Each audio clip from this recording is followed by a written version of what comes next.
పెళ్ళి అయిపోయి భార్య ఉన్న 2 పిల్లలు పుట్టిన వ్యక్తితోటి నేను తిరిగితే ఊబిలోకే పోవాలి. నాకు ఎటువంటి క్యారెక్టరు ఉండదు. ఈ రోజున వాళ్ళ వైఫ్ కొన్ని పదాలు వాడేసింది అంటే, ఆ టైటిల్‌కి నేను రీజనబుల్ పర్సన్‌ని అని నీకు అర్థమవుతుందా? నువ్వు అనిపించుకోవాల్సిన క్యాడర్‌లో ఉన్నావా? నువ్వు ఫస్ట్ 1 ఇయర్ ఎలా ఉన్నావు? ఓ ఫ్రెండ్ క్యాడర్‌లో సగం వరకు ఊబిదాకా వెళ్తున్న వ్యక్తికి దారి చూపించి, లేతే నీ కర్మ నువ్వు పోయంటే నువ్వు ఒక మంచి క్యారెక్టర్‌లో ఉండేదానివి. నీకు ఎంతవరకు సహాయం చేయాలో అంతే చేయాలి. నువ్వు కూడా కూరుకుపోకూడదుగా తల్లి. నువ్వు కూరుకుపోగా ఇప్పుడు ఈ పిల్లని 2 పిల్లల్ని రోడ్డు మీద పడేసావు. అర్థమవుతుందా? అది నీ పొజిషన్. నువ్వు ఊబిలోకే వెళ్తావో, ఊరేసుకుంటావో ఎవడికి కావాలి? ఇంకొకళ్ళ జీవితాన్ని నాశనం చేయకూడదు కదా! మీరు చేసిన పని అది. దానికి నువ్వు ఎంతో సున్నితంగా చెప్తున్నావంటే, నువ్వే కదా నాన్న చాలామంది మరి ఆ ఆప్షన్స్ లేకపోతే దొరికినోడే ఉత్తముడు అనుకుంటారా? ఆవిడకి ఆ లవ్వే నచ్చింది. ఆవిడ ఉందిగా ఆల్రెడీ ఒక కర్చీఫ్ వేసేసి ఫస్ట్ విత్ లైసెన్స్ తోటి. నీకెక్కడ లైసెన్స్ వస్తది? ఆళ్ళిద్దరిని కట్ చేసి నువ్వు లైసెన్స్ తెచ్చుకోవాలి. అప్పుడు అది పాపమేగా. వాళ్ళిద్దరు మళ్ళా నీకు పరిచయం అయ్యేసరికి వాళ్ళిద్దరూ విడిపోయి ఉంటే నీకు సంబంధంలే. నువ్వు ఎంటర్ అయ్యి అమ్మా ఆగు. ఆల్రెడీ మాట్లాడావు ఇందాక సిగ్గు లేకుండా బోలెడు అనిపించుకున్నావు. నేను అనలేను ఆ పదాలు. అర్థమవుతుందిగా? వాళ్ళిద్దరూ ముందే విడిపోయి ఉండి నీకు ఆయనలో ఉత్తమ తత్వం కనిపిస్తే మీరిద్దరు పెళ్ళే చేసుకుంటారు, ఊరెగుతారో మీ ఇష్టం. కానీ భార్య ఉంది, వాళ్ళిద్దరూ లవ్ చేసుకుంటున్నారు. ఆయన ఒక మాట అనేశారు. ఆవిడ ఫీలింగ్స్ నాకు ముందే తెలిసి గిఫ్ట్లు ఇస్తానండి, గోంగూర ఇస్తానండి, జీలకర్ర ఇస్తానండి అని చెప్తున్నాడు ఆయన. అవునండి మా ఆయన గొప్పోడండి అందుకే నమ్మేశాను అంది. ఇప్పుడు మీరు ఇంకొక విషయానికి ఎగ్జాంపుల్. చాలామంది భార్యలో మా చెల్లెని తీసుకొస్తారు, మా ఫ్రెండ్ అని తీసుకొస్తారు. అలా కొంపలోకి తెచ్చుకోవడం వల్ల అమ్మ ఎవ్వరు వచ్చినా నమ్మే పొజిషన్‌లో ఈరోజు సమాజ పరిస్థితులు లేవు. ఆ అమ్మాయి ఎంతవరకో అంతవరకే. నిజంగా మీ హస్బెండ్ తీసుకొచ్చిన వ్యక్తిని హాస్టల్‌లో పెట్టండి అనాలి గానీ, నీ పనికి హెల్ప్ చేస్తుంది కదా! చక్కగా ఉంది కదా! అని చెప్పి అడ్జస్ట్ అయితే, మీ ఆయన లవ్ ఉత్తమంగా నీ మీద పెరగలేదు. ఆయన సక్సెస్ అయిపోయాడు. ఏది ఒక అక్రమ సంబంధాన్ని ఇంట్లోకి తీసుకురావడానికి. మా ఫ్రెండు అని ఇంటికి తీసుకొచ్చినా మీ ఆయన గోకుతాడు.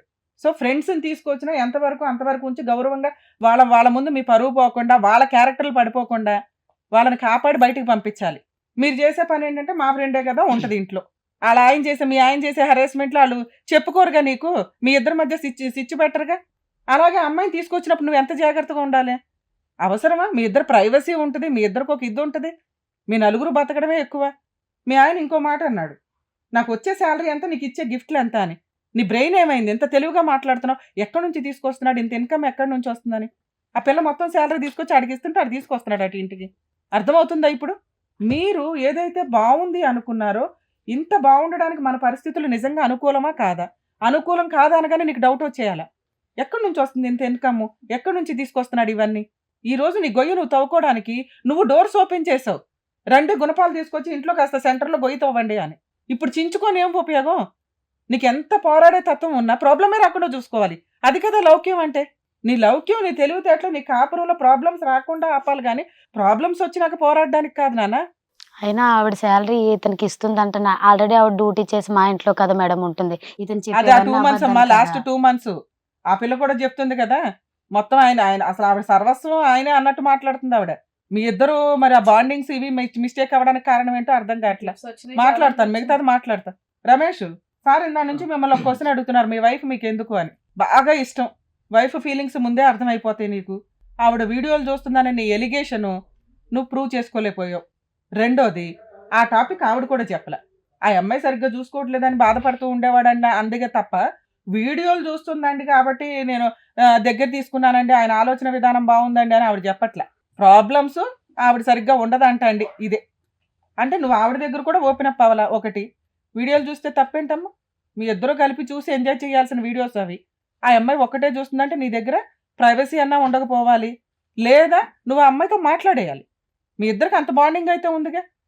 ఎక్కడెక్కడో ఊళ్ళో అమ్మాయిని మోసం చేసేసి తెచ్చిన డబ్బులు భార్యకి ఇస్తున్నావు, గిఫ్ట్లు కొంటున్నావు. ఆ అమ్మాయి మనసులోకి వెళ్ళి ఏం చేస్తే బెటర్ ఏంటి అని అడిగేంత స్వేచ్ఛ నీకు లేదా? ఉందా లేదా? ఉంది కదా.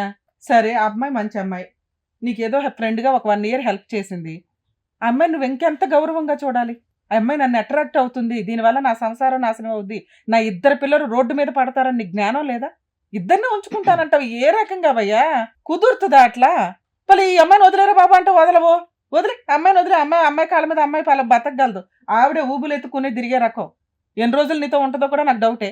ఇంట్లో వాళ్ళకి అబద్ధం, అక్క అని హెల్ప్ చేసిన అమ్మాయితో అబద్ధం. ఆ అమ్మాయి అసలు రియలైజ్ అయిపోవాలి, వాళ్ళ ఇంట్లో అంత హెల్ప్ చేసి ఆ అమ్మాయి అంత యాక్సెప్ట్ చేసినప్పుడు, అరే ఇంత నమ్ముతుంది నన్ను ఈవిడ, నన్ను ఆ అమ్మాయి జీవితం నేను నాశనం చేయాలని మీరు అప్పుడే రియలైజ్ అవ్వాలమ్మా. ఆ రోజు నువ్వు ఇంట్లో నుంచి వెళ్ళిపోయినా బాగుండేది. నాకు ఇప్పటికే ఆయన కావాలంటే అంటావేడు తెంగరదానివి. ఏం చేసుకుంటావు? సొంత 8 years నుంచి లవ్ చేసి ఫీలింగ్స్ తెలిసిన భార్యకే దికాణం లేదు. నిన్న మొన్న వచ్చిన నువ్వెంతమ్మా? నిన్ను వదిలేసి ఇంకొక అమ్మాయిని ఎదురు ఉద్ధరిస్తాడు వెళ్ళి. రమేష్, నువ్వు భార్యను కావాలంటే దానికి కారణం ఏంటో నేను చెప్పనా? చెప్పండి. చెప్తా, నేనే చెప్పాలా. ఆ అమ్మాయి కేసులు వేస్తుంది, కోర్టుల చుట్టూ తిరగాల. ఆవిడ వేసే కేసులకు మీ ఇద్దరు జైలుకి వెళ్ళాలి, మెయింటెనెన్స్లు గట్టిగా ఇచ్చుకోవాలి, మీ ఇద్దరు సంపాదన కూడా చాలదు. అవసరమా? అందుకని ఈవిడ మేనేజ్ చేసి కావాలి అంటే తన మనన తనే వెళ్ళిపోద్ది అని నీ ధీమా. ఇప్పుడు ఇక్కడ మీ కేసులో పంపించాల్సింది ఎవరినో తెలుసా? ఆవిడని. మీ ఆవిడ నిన్ను వదలదు, వదలాల్సిన అవసరం కూడా ఆవిడకి లేదు. నీ తోలు ఎట్లా తీయాలో మాట్లాడుకుందాం ఇప్పుడు. నువ్వేమనుకుంటున్నావు చెప్పు? నీ డెసిషనే ఫైనల్. నువ్వు అతను కావాలి అంటే ఒక వర్షంలో మాట్లాడతాం, నాకు అవసరం లేదండి అంటే లీగాలిటీ ఏదో చెప్తా. నేనేమనుకుంటున్నానంటే ఎలాగో 2 పిల్లలు ఉన్నారు. సో ఇప్పుడు నేను వాళ్ళని పెట్టుకొని బయటికి వెళ్ళి కష్టపడే ఇది ఉంది నాకు, కాదనట్లేదు. కానీ నలుగురు సమాజంలోనే బాగోదు కదా, అందరు చులకనగా చూస్తారు. సో ఆవిడ వద్దు అని అంటే నాతో పాటు ఉంటే నేను మార్చుకుంటాను, లేదు ఇద్దరు కావాలంటే దాంతో వెళ్ళిపోయి నాకు అవసరం లేదు. అమ్మా, అతను ఇద్దరు కావాలి అంటే మీరు బయటికి వెళ్ళి ధైర్యంగా బతకగలరు తల్లి. నేను బతుకుతాను. అలాంటి వాడు ఉండడం కంటే ఊడితే బెటర్. కానీ మీది ఇవాళ గబుక్కుని వచ్చి ఎవరో ఒక అమ్మాయి వచ్చి డిలీట్ చేస్తే విడిపోయే కాపురం కాదు. మిస్టేక్ చేసేసాడు, ఆ మిస్టేక్ దారుణమైన మిస్టేక్ చేశాడు. జీవితకాలం నీ దగ్గర ఉంచి హింసించాలి తప్ప ఫ్రీ చేయకూడదు ఇట్లాంటి వ్యక్తిని.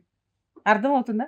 ఎందుకంటే కోర్టుల ద్వారా నువ్వు ఇచ్చే పనిష్మెంట్ కంటే ఒకసారి ఇట్లా మిస్టేక్ చేసిన వ్యక్తి నీ కంట్రోల్లో ఉండడం వల్ల నువ్వు ఇచ్చే పనిష్మెంట్ చాలా ఎక్కువ.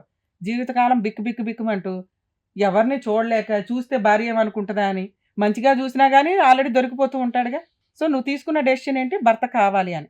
ఇన్ కేస్ ఆడొద్దు అంటే కనుక అతను నాకు ఆ అమ్మాయే కావాలి అంటే పోలీస్ స్టేషన్లో కంప్లైంట్ ఇవ్వండి. ఈ వీడియో కూడా మీకు ఇస్తాం. లీగల్గా ఇద్దరికి పనిష్మెంట్ పడుతుంది. మీరు డైవర్స్ ఇవ్వకండి, ఎందుకంటే మీకు డైవర్స్ అవసరంలా. 2 పిల్లలు ఉన్నారు, నువ్వు కాళ్ళ మీద నిలబడి కాస్త పోషించుకోగలవు. 10 to 15 years మన కోర్టు చుట్టూ పిప్పు చేసేస్తావు. అంత పెద్ద పనిష్మెంట్ ఇవ్వగలవు నువ్వు. అర్థమవుతుందా? అతన్ని అడుగుదాం, మారతాడా? ఓ 10 ఏళ్ళు కోర్టుల చుట్టూ తిరిగి సర్వనాశనం అయిపోతాడా అని. ఏమనుకుంటున్నాడు అంటే, నేను ఇట్లా 2 అంటే మా ఆవిడకి నేనంటే బాగా లవ్ కదా, ఖచ్చితంగా ఒప్పుకుంటుంది, ఆ అమ్మాయిని బయటన్నా పెడదాం, లేకపోతే ఇంట్లోనే పెట్టుకుని ఇద్దరం సంపాదించుకొచ్చి నలుగురిని తిరుగుదామని ఆయన తెలివితేటలు. ఏం రమేష్, ఏం చేద్దాం? లేదులేండి మేడం, నా తప్పు అయిపోయింది. ఏం తప్పయింది? నువ్వు చేసిన తప్పేంటి? పెద్ద క్రైము. ఓ పిల్ల నమ్మిన అమ్మాయిని తీసుకొచ్చి సర్వనాశనం చేసి దానికి లవ్ అన్న టైటిల్ పెట్టారు. లవ్ పరువే పోయా మీ కేసులో. పైగా ఇద్దరు కావాలంటావా? 2 కళ్ళ వారిని పట్టుకో, పిల్ల కాళ్ళు పట్టుకో. ఆ అమ్మాయి కాళ్ళు పట్టుకుని ఆ పిల్ల క్షమిస్తేనే నేను మిగతాది మాట్లాడతాను. ఆవిడ క్షమించకపోతే నేను మాట్లాడను. ఆ అమ్మాయిని ఏం చేద్దామో చెప్పు, ఎలా ఒప్పించుకుంటావు? ఎంత డబ్బు వాడేసుకున్నావు అమ్మాయిది చెప్పు, అడుగుతున్నారు కదా. అమ్మాయిని వదిలేస్తానన్నావు కదా, ఆ పిల్ల అడుగుతుంది నిన్ను. వదిలేస్తావా వదలవా అమ్మాయిని? వదిలేసాను మేడం. గట్టిగా చెప్పమ్మా, గట్టిగా చెప్పు. వదిలేసాను మేడం, నాకు నా భార్యని. కాళ్ళు పట్టుకున్నాడు. ఆవిడ క్షమించకపోతే మేము ఆవిడతో మాట్లాడలేం. అడుగు. సారీ రా, ఏమనుకో. అలా ఎలా అడుగుతావు నువ్వు? నేను ఎక్కడ వెళ్ళిపోవాలి? నీకు చెప్తానమ్మా, లీగాలిటీ ఏముందో చెప్తా, నీ ప్రేమకి సమాధానం చెప్తాను. సలహాలు, మాటలు, డబ్బులు అన్ని నావి. ఇప్పుడు ప్రేమ వచ్చేసరికి పెళ్ళం కావాల్సి వచ్చింది. మరి అక్కడ లైసెన్స్ ఉంది తల్లి, అదే కదా నీ పొజిషన్ ఏంటో నీకు కింద నుంచి ఎక్స్ప్లెయిన్ చేస్తుంటే ఇప్పుడు వచ్చి క్వశ్చన్ అడుగుతున్నావు. నీకున్న తెలివితేటలకు నీకు ఫస్టే అర్థం అవ్వాలి నా పొజిషన్ ఏంటి అని. ఏమా మీ ఆయన ఎక్స్క్యూజ్ చేస్తున్నావా?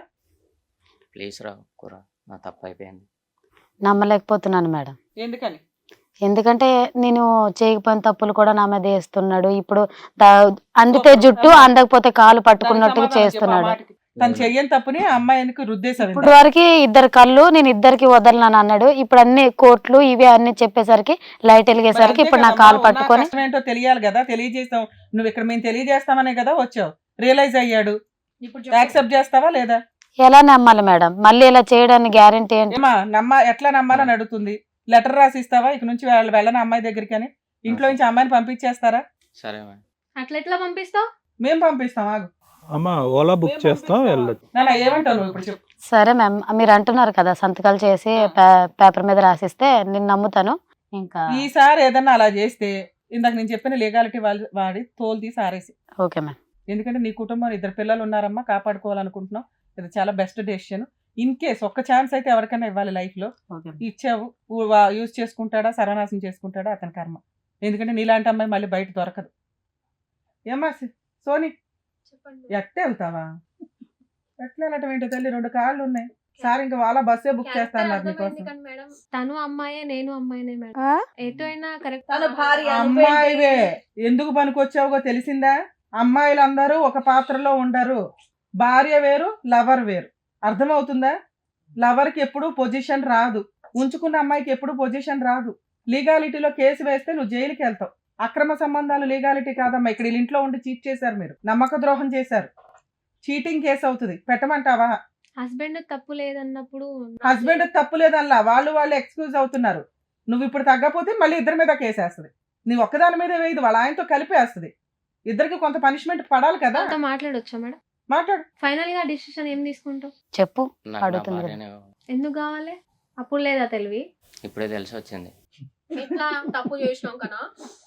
గుడ్, కరెక్ట్ సమాధానం చెప్పాడు. అది నీ పొజిషన్, అర్థమైందా? అమ్మా, అమ్మాయి జీవితం మీ ఆయన సర్వనాశనం చేశాడు. మీరు ఎక్కడి నుంచి తెస్తారు? ఓ 2 lakhs ఆ అమ్మాయికి కాంపెన్సేట్ చేయండి. ఆయనకి ఇచ్చే లెటర్తో పాటు దాంట్లో రాస్తాము. నాన్న నువ్వు ఆ 2 lakhs తీసుకొని వాళ్ళకు కొంత టైం ఇవ్వు, 1 month 2 months. మేము హామీ ఉంటాం. ఆ అమౌంట్ తీసుకొని దొబ్బే, నీకు వేరే సీనే లేదు ఇక్కడ. మాట్లాడు. అది. లేదా మీ ఇంట్లో వాళ్ళకి ఫోన్ చేయమంటే చేస్తాం. న్యాయ పోరాటం చేద్దాం కానీ కూర్చొని. చేయమంటావా? 2 ఆప్షన్స్. వద్దు మేడం. నీ 2 lakhs తీసుకుని నువ్వు వెళ్ళిపోతావా, మీ ఇంట్లో వాళ్ళకి ఫోన్ చేయాలి? వెళ్ళిపోతాను. Super, better. Very good. మొత్తం కథంతా నడిచింది 2 లక్షల గురించి అనమాట. కాదులేండి, అమ్మాయికి సంబంధించిన అమౌంట్ వాడుకున్నారు కదా, ఆ మాత్రం వీళ్ళకి ఫైన్ వేయకపోతే అది కరెక్ట్ గా చెప్పారండి. ఎందుకంటే సాలరీస్ అంతా కూడా తీసుకున్నారని చెప్పేసి తీసుకున్నాడు అన్నారు కదా. సంవత్సరం నుంచి కాబట్టి. అమ్మాయి పోయి అమ్మాయి దవ్వుకుంది కానీ కనీసం ఫైనాన్షియల్ గానే సేవ్ చేయాలిగా ఉన్నాను. కరెక్ట్ గా చెప్పారు. Thank you. అది మేడం సార్ చెప్పింది చక్కగా విని రియలైజ్ అయ్యారని చెప్పేసి అనుకుంటున్నాను. Thank you so much. నమస్తే మ్యామ్. హ్యాపీగా ఉండండి, పిల్లల్ని చక్కగా చూసుకోండి. నెక్స్ట్ టైం ఇలాంటి మిస్టేక్స్ జరగకుండా చూసుకోండి. Okay ma'am, thank you so much. చాలా thanks ma'am. Soni, madam so చక్కగా మేడం సార్ చెప్పింది నువ్వు కూడా విన్నావు. ఇక మీదట మీ పేరెంట్స్ తో చక్కగా మాట్లాడి వాళ్ళు చూపించినటువంటి సంబంధాలు చూసి చక్కగా పెళ్లి చేసుకొని నువ్వు కూడా హ్యాపీగా ఉండు. ఓకేనా? సరే మేడం. జాగ్రత్త, వెళ్ళరా. So thank you Kalyan sir, thank you Ramya madam. బుద్ధొచ్చేలాగా చక్కగా చెప్పి పంపించారు. సో వాళ్ళు ఇంకా హ్యాపీగా ఉంటారని కోరుకుంటూ సో మరో కథతో మళ్ళీ కలుద్దాం. Thank you. Hit TV app, ఇందులో short news, live news, entertainment shows, movies, digital magazines తో పాటు మీ జిల్లా వార్తలను కూడా ఫ్రీగా చూడొచ్చు. ఇంకెందుకు ఆలస్యం, వెంటనే హిట్ టీవీ యాప్ ని డౌన్లోడ్ చేసుకుని ఫ్రీగా ఎంటర్టైన్మెంట్ పొందండి. Hit TV app. Hit TV app. Please download hit TV app. Hit TV app ని ఫ్రీగా డౌన్లోడ్ చేసుకొని ఎంజాయ్ చేయండి. మీకు నచ్చిన ఎంటర్టైన్మెంట్ కోసం హిట్ టీవీ యాప్ ని ఫ్రీగా డౌన్లోడ్ చేసుకొని ఎంజాయ్ చేయండి. హిట్ టీవీ యాప్ ని డౌన్లోడ్ చేసుకుని ఆస్వాదించండి, ఆశీర్వదించండి. ఇంతమంది సెలబ్రిటీలు హిట్ టీవీ యాప్ ని డౌన్లోడ్ చేసుకోండి అని చెప్తున్నారంటే ఎంత మంచి యాప్ ఆలోచించండి. అమెరికాలో చదవాలనుకునే వాళ్ళకి విశ్వసనీయమైన పేరు మన శౌర్య consultancy. UKలో 1 year masters, 2 years work permit up to 5 years visa. Contact Saurya Consultancy. Contact 89851 89851.